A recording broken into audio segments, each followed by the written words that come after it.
Jai Hind all my dear students. So today we are going to start our chapter number 4, that is reproductive health. Previously we have covered 3 chapters, right? So this is one of the important chapters we are going to study. We are going to learn some of the new things. In this chapter we will learn about reproductive health, problems and strategies, population explosion और birth control क्या चीज़ है, medical termination of pregnancy, right, MTPs, sexually transmitted disease क्या है, then infertility क्या है, what is infertility.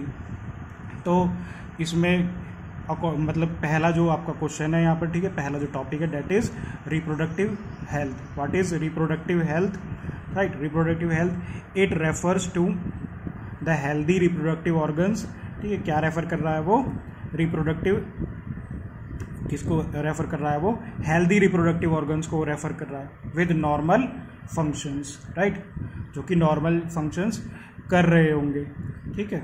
However it also has broader perspective, ठीक है, और इसमें हम क्या चीज़ इंक्लूड कर सकते हैं, इमोशनल और सोशल एस्पेक्ट को भी इम्प्रूव कर सकते हैं, ठीक है, इंक्लूड कर सकते हैं, ठीक है। It includes the emotional as well as the social aspect of reproduction, ठीक।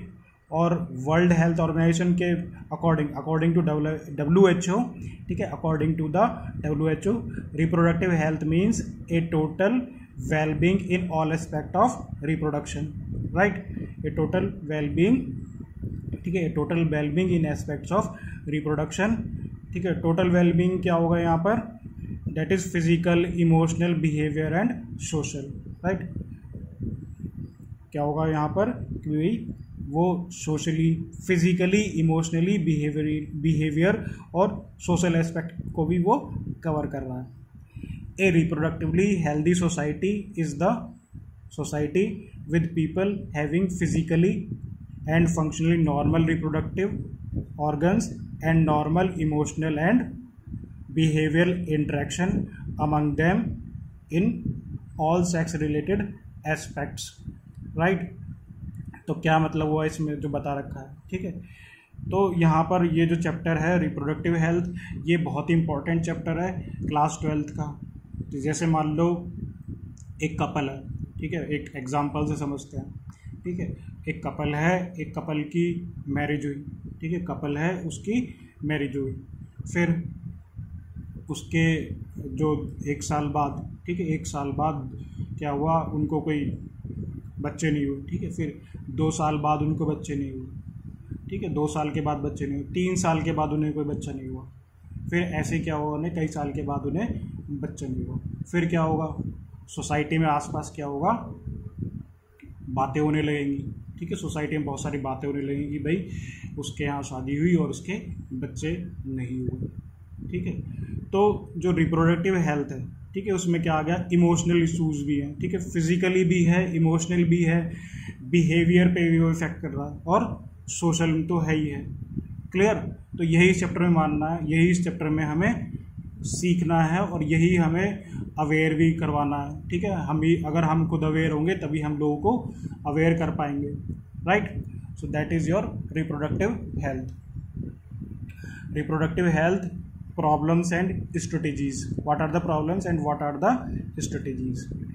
India is the first country to initiate action plans, programs at the national level to attain total reproductive health. These programs are called the family planning and were initiated in 1957, right? तो India पहली country है, ठीक है, India पहली country है जिसने क्या initiate करा, एक्शन प्लान को, ऐसे प्रोग्राम को स्टार्ट करा नेशनल लेवल पर, जो कि हमारे किसके लिए हैं, वो रिप्रोडक्टिव हेल्थ के लिए हैं, ठीक है, रिप्रोडक्टिव हेल्थ के लिए। और इन प्रोग्राम्स को हम क्या कहते हैं, फैमिली प्लानिंग, ठीक है, फैमिली प्लानिंग है। और कब इनिशिएट हुआ वो, 1957 में। कौन से ईयर में, 1957 में, right. Later they have been improved to include more reproduction related areas and are currently called as reproductive and child care programs। और अब हम इसको क्या नाम देते हैं यहाँ पर, reproductively and child care programmes, RCH in short, right. अब इसमें क्या क्या इसमें कवर होंगे, ठीक है। मेजर टास्क इसमें क्या हो सकते हैं, major task of these programmes are, ठीक, कौन कौन से प्रोग्राम होंगे इसमें, creating awareness among the people, ठीक है, लोगों को अवेयर करना, ठीक है, creating awareness among the people about various reproduction related aspect, providing facilities and support for building up a reproductively healthy society. तो अवेयर करना, ठीक है, अवेयरनेस क्रिएट करनी है किसमें, लोगों में, ठीक है, ताकि वो रिप्रोडक्टिव रिलेटेड एस्पेक्ट को वो जाने, ये इसमें मेजर टास्क है। और providing facilities and support for building up a reproductively healthy society, ताकि जो हमारी सोसाइटी हो रिप्रोडक्टिवली कैसी हो, वो हेल्दी हो। वो किसकी तरफ से पॉसिबल है, वो with the help of audio visual and the NGO non governmental agencies, ठीक है, जो हमारी संस्थाएं NGOs, काफ़ी NGOs वर्क करती हैं, तो have taken various steps to create awareness among the people about reproduction related aspects. तो ऐसी ऑर्गेनाइजेशन है, NGO है, ऑडियो विजुअल एड्स हैं, ठीक है, तो ये अवेयरनेस का काम करती हैं, ठीक है, अवेयरनेस का काम ये करती है। Introduction of sex education in schools, sex education का स्कूल में होना बहुत ही ज़रूरी है, ठीक। शुड ऑल्सो बी एनकरेज, उसको भी एनकरेज करना चाहिए, to provide right information to young so as to discourage children from believing in myths and have misconceptions about sex related aspect. तो सेक्स एजुकेशन जो है वो स्कूल में भी होनी चाहिए, ठीक है, स्कूल में भी होनी चाहिए और होती भी है, ठीक है, होती भी है। तो उसमें सही इन्फॉर्मेशन मिलनी चाहिए, ठीक है, जो सही इन्फॉर्मेशन मिलेगी बच्चों को तो क्या होगा, उनके जो दिमाग में जो मिथ होंगे या कुछ ऐसे मिसकॉन्सेप्शंस हैं, कुछ गलत धारणाएं चल रही होंगी, तो वो दूर होंगी। अगर हम सेक्स एजुकेटेड होंगे तभी हम लोगों को भी इसके बारे में अवेयर कर सकेंगे। बेटर सेक्स एजुकेशन होगी तो बेटर हम लोगों को अवेयर कर सकेंगे, क्योंकि बहुत सारी ऐसी चीज़ें हैं कि खुलकर डिस्कस नहीं कर पाते, ठीक है। तो इसमें क्या होगा कि सारी चीज़ हमें खुलकर पता चल जाएंगी, तभी हम लोगों को अवेयर कर सकेंगे, ठीक है, क्योंकि इसमें सेक्स से रिलेटेड डिजीज़ भी हैं, ठीक है, लोगों को पता नहीं चल पाती हैं, वो छुपाते हैं सोसाइटी में, ठीक है, छुपाएंगे तो फिर उससे और ज़्यादा उनके लिए भी प्रॉब्लम क्रिएट होगी, ठीक है। तो उन्हीं चीज़ों के बारे में हमें जानना है, उन्हीं को ही एजुकेट करना है।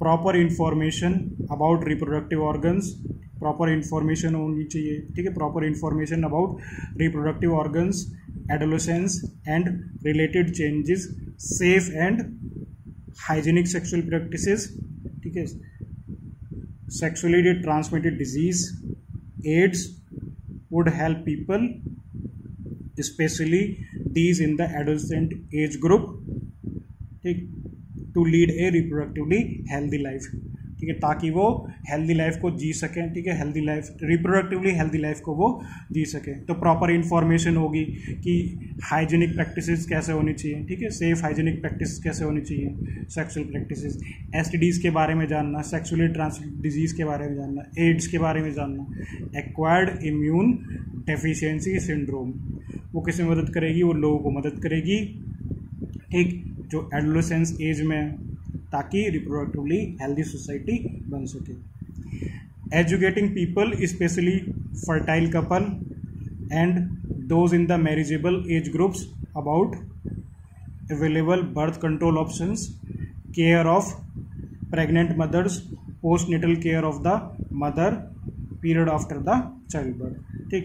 तो एजुकेशन करना, ठीक है, फर्टाइल कपल होंगे, जो फर्टाइल कपल हैं उनको एजुकेट करना है, ठीक है, एजुकेट करना है, क्या मैरिजेबल एज ग्रुप होगा उनका, शादी के लिए क्या एज होगी, about available birth control options, उनके लिए क्या बर्थ कंट्रोल ऑप्शन हो सकता है, care of pregnant mothers, birth control options में, ताकि हमारा ज़्यादा पॉपुलेशन इंक्रीज ना हो, ठीक है, किस तरीके से बर्थ को हम कंट्रोल कर सकें, केयर ऑफ प्रेग्नेंट मदर, जो प्रेग्नेंट मदर है, ठीक है, बिफोर इंडिपेंडेंस काफ़ी ज़्यादा हालत ख़राब थी उस समय, जो मैटरनल जो मदर थी उसको भी मतलब उसको भी काफ़ी डेथ, उसकी भी काफ़ी मॉर्टेलिटी रेट हाई था, और जो फीटस था, ठीक है, जो अनबॉर्न चाइल्ड था, उसका भी मॉर्टेलिटी रेट काफ़ी हाई था बिफोर इंडिपेंडेंस। आफ्टर इंडिपेंडेंस काफ़ी इम्प्रूवमेंट हुआ, ठीक है, दोनों के अंदर काफ़ी इम्प्रूवमेंट हुआ। तो options, care for the pregnant mother, जो प्रेग्नेंट मदर है उसकी कैसे केयर करनी है। Post natal care of the mother, ठीक है, पोस्ट नेटल केयर यानी कि जो मदर की केयर है, ठीक है, मदर की केयर कब, पोस्ट नेटल यानी कि जब बच्चे होने के बाद में, ठीक है, तो बच्चा जब हो जाएगा तो उसमें मदर की केयर किस तरीके से की जानी चाहिए, मदर एंड चाइल्ड दोनों के लिए, ठीक है, दोनों के लिए। Importance of breast feeding, breast feeding की क्या इम्पोर्टेंस है, ठीक, equal opportunities for the male and the female child, दोनों के लिए इक्वल अपॉर्चुनिटीज़ होनी चाहिए, ठीक है, दोनों के लिए इक्वल अपॉर्चुनिटीज़ होनी चाहिए। Awareness of the problems due to uncontrolled population growth, जो अवेयर करना लोगों को, ठीक है, लोगों को अवेयर करना किसके बारे में, अनकंट्रोल्ड पॉपुलेशन ग्रोथ, जो हमारी पॉपुलेशन ग्रोथ है वो बढ़ती जा रही है, जैसे आजकल कोरोना केस बढ़ते जा रहे हैं ना, वैसे ही क्या हो रहा है, यहाँ पर पॉपुलेशन ग्रोथ भी बढ़ी रही है, रुक ही नहीं रही है। Social evils like sex abuse, ठीक है, जो बहुत सारे सोशल इविल्स होते हैं यहाँ पर, सेक्स अब्यूज़, और इसके अलावा सेक्स रिलेटेड क्राइम भी काफ़ी देखने को मिले। क्लियर।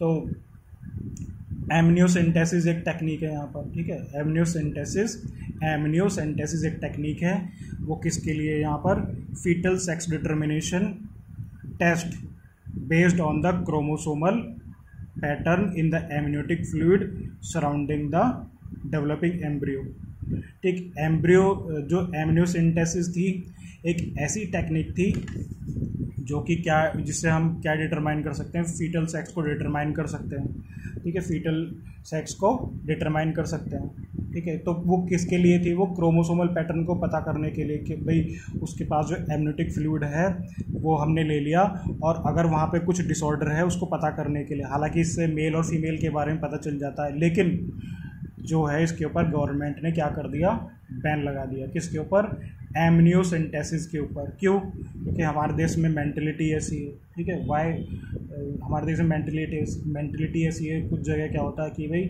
अगर फीमेल चाइल्ड है, ठीक है, फीमेल चाइल्ड है तो उसको मार दो, ठीक है, फीमेल चाइल्ड है उसको मार दो, और मेल चाइल्ड है तो फिर उसको सपोर्ट है पूरा, ठीक है। तो इसलिए गवर्नमेंट ने क्या करा, हालांकि आज भी बहुत जगह पर जो है फीटस का जो वो है किल कर देते हैं, ठीक है, बहुत सी ऐसी जगह हैं जहाँ पर मतलब मार ही देते हैं, ठीक है ना, फीमेल चाइल्ड को वो मार दिया जाता है। तो काफ़ी इसमें तो गवर्नमेंट ने क्या कर दिया, इसको टोटली बैन कर दिया। अगर कहीं भी ये प्रैक्टिस हो रही है आज के टाइम में तो it means it is a huge crime, ठीक है, ये बहुत बड़ा एक अपराध है, ठीक। इसका यूज़ है कि अगर फीटल सेक्स है उसका हमने एमनियोटिक फ्लूइड लिया, ठीक है, एमनियोटिक फ्लूइड लिया, वहाँ पे अगर कुछ उसमें डिसऑर्डर है वो उसको पता करने के लिए। फिर एक कॉन्ट्रासेप्टिव्स है यहाँ पर, सहेली, ठीक है, सहेली क्या है, कॉन्ट्रासेप्टिव है। सहेली is a new oral contraceptive for the females was developed by scientist. तो ये किसने डेवलप करी, साइंटिस्ट ने डेवलप करी। ये क्या है, ओरल कॉन्ट्रासेप्टिव्स है, ठीक है, और कॉन्ट्रासेप्टिव यानी जो बर्थ कंट्रोल के लिए। तो किसने कहाँ डेवलप हुई है, CDRI में डेवलप हुई, central drug research institute Lucknow, ठीक है, central drug research institute Lucknow. Clear. तो ये हमने देखा कि भाई इस चैप्टर में अभी तक रिप्रोडक्टिव हेल्थ क्या है, ठीक है, रिप्रोडक्टिव हेल्थ क्या है, क्या प्रॉब्लम्स हैं, ठीक है, प्रॉब्लम्स क्या होंगी इसमें कि भाई लिटिल नॉलेज है पर्सनल हाइजीन के बारे में, है ना, रिप्रोडक्टिव ऑर्गन्स के बारे में। फिर उसके अलावा अर्ली मैरिज जो हो जाती हैं, जो अर्ली मैरिज हो जाती हैं तो उससे क्या रिस्क होगा, वो मैटरनल और इन्फेंट मॉर्टेलिटी रेट पर भी इफेक्ट पड़ेगा। अवेयरनेस नहीं होगा तो पॉपुलेशन साइज़ क्या होगा, इंक्रीज़ हो जाएगा, ठीक। और इसके अलावा बहुत सारे मिथ हैं, बहुत सारे मिसकॉन्सेप्शंस हैं सेक्स रिलेटेड इश्यूज से, अभी तक हमने ये देखा। फिर स्ट्रेटेजीज़ में क्या हमने देखा, फैमिली प्लानिंग के बारे में देखा। फैमिली प्लानिंग कब इंट्रोड्यूस हुआ था, वो 1951 में इंट्रोड्यूस हुआ। फिर उसके बाद में RCH के बारे में देखा, reproductive and child care programmes के बारे में, ठीक है, वो कब लॉन्च हुआ, वो 1997 में लॉन्च हुआ।